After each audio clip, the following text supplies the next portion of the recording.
দুনিয়ার ভিতরে যেমন বিভিন্ন রাস্তা থাকে, বিভিন্ন দল থাকে, দুনিয়ার ভিতরে কত রাজনৈতিক দল থাকে। আওয়ামী লীগ, বিএনপি, জাতীয় পার্টি, জামাত ইসলাম, চরমনায়, এরকম বিভিন্ন রাজনৈতিক দল আছে না নাই? আবার রাজনৈতিক বাদে রাজনৈতিক অনেক সংগঠন আছে, অনেক দল আছে, যেরকম হেফাজত, খেলাফত, এরকম বিভিন্ন দল আছে না নাই? যেগুলো রাজনৈতিক না বরঞ্চ রাজনৈতিক।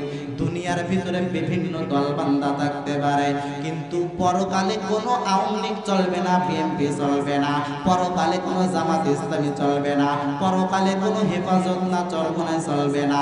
পরকালে আমার আল্লাহ পাক সকলকে দুইটা দলে বিভক্ত করবে। কয়টা? ও ঢাকার মানুষ গভীর মনোযোগ দিবেন। এবার আল্লাহ পাক পরকালে দুইটা দলে বিভক্ত করবেন। একটা দলের নাম হলো ফারিকুম ফিল জান্নাত, এক দল মানুষকে আল্লাহ তাআলা জান্নাতে দিয়ে দিবে। আর একটা দলের নাম হলো ফারিকুম ফিস সাইর, আল্লাহ পাক আরেকটা দলকে জাহান্নামের ভিতরে দিয়ে দেবে। এবার গভীর মনোযোগ দিয়ে শোনা লাগবে, কোন দলের মানুষ জান্নাতে যাবে আর কোন দলের মানুষ জাহান্নামে যাবে, এটা বোঝা লাগবে।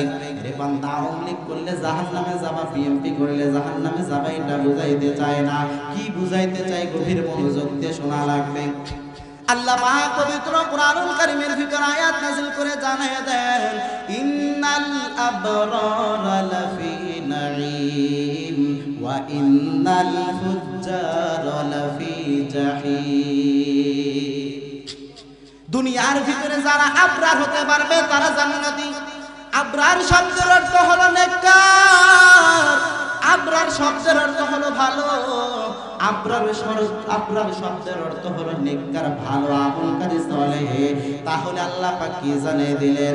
ইন্নাল আবরারা লাফি নাঈম, যে আবরার হইবে সে হলো জান্নাতে যাইবে। এবার দ্বিতীয় নাম্বারে যে দলের কথা বলতেছি, আল্লাহ পাক জানিয়ে দেন ওয়া ইন্নাল ফুজ্জারা লাফি জাহিম, যারা ফুজ্জারের দলে যাইবে।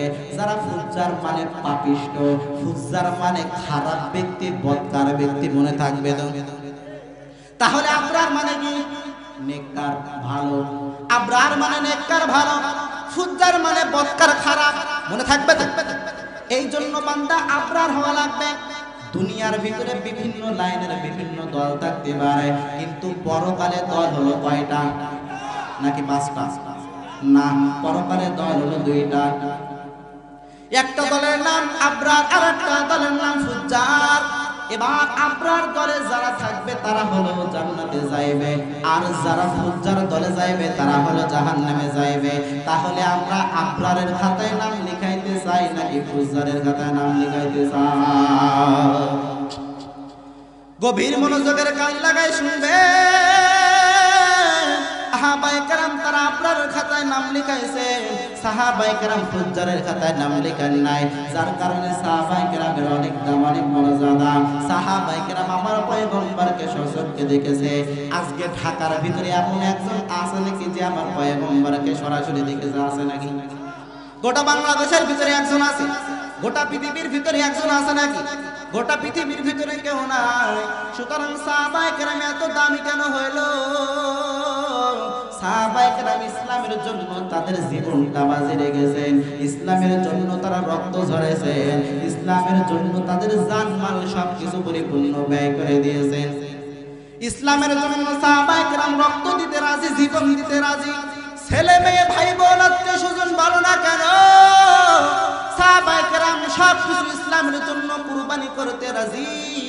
কিন্তু আমরা বান্দা, আমরা জীবন কেন, রক্ত কেন, কিছু টাকা পয়সা আমরা দান করতে, ইসলামের জন্য ব্যয় করতে রাজি না। কথা ঠিক কিনা? মালের মহব্বত আমাদের ভিতরে, জানের মহব্বত আমাদের ভিতরে, সম্পদের মহব্বত আমাদের ভিতরে, ছেলে মেয়ে, স্ত্রী, মা বাবা, আত্মীয় স্বজন, ভাই বোন, সকলের মহব্বত আমাদের ভিতরে। যার কারণে ইসলামের জন্য কোনো খেদমত আমরা করতে পারি না।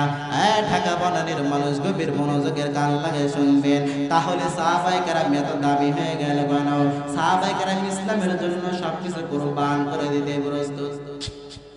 এবার আমার আল্লাহর কাছে যদি কেউ দামি হইতে চায়, আমার আল্লাহর কাছে যদি কেউ প্রিয় হইতে চায়, তাহলে বান্দার চেহারাও সুন্দর হওয়া লাগে না, তাহলে বান্দা অনেক মোটা তাজা হওয়া লাগে না।